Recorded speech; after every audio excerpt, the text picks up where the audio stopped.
తెలంగాణలో బీఆర్ఎస్ పని అయిపోయింది అన్నారు టీపీసీసీ చీఫ్ మహేష్ కుమార్ గౌడ్. కేటీఆర్, హరీష్ రావు రోజుకో ఊరు వెళ్తూ కాంగ్రెస్ పై దుష్ప్రచారం చేస్తున్నారని ఆగ్రహాన్ని వ్యక్తం చేశారు.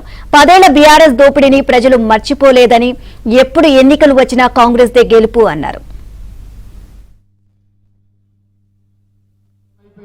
2023లో అసెంబ్లీ సీట్ తగ్గించారు, పార్లమెంట్లో 0 సీట్లు ఇచ్చారు.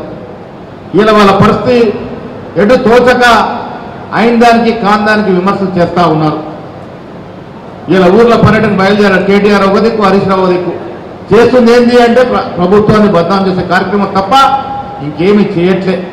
వాళ్ళు ఏమనుకుంటారంటే తెలంగాణ ప్రజలు జ్ఞాపక శక్తి తక్కువ కాబట్టి మేము 10 ఏళ్ల కాలంలో చేసిన అరాచకాలు, దోపిడీ మర్చిపోయారన్న ఫీలింగ్లో ఉన్నారు. హరీష్ రావు గారు, కేటీఆర్ తెలుసుకోవాల్సింది తెలంగాణ ప్రజలు విఘ్నులు.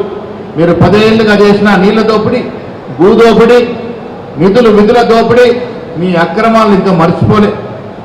మళ్ళీ మీకేదో ఆదరిస్తారనుకుంటే భ్రమ తప్ప ఇంకేం కాదు. ఈ రాష్ట్రంలో కాంగ్రెస్ పార్టీ వాళ్ళు ఇస్తున్న సంక్షేమ అభివృద్ధి పట్ల గ్రామ స్థాయి నుండి కార్యకర్తలు, పౌరులు సంతోషంగా ఉన్నారు.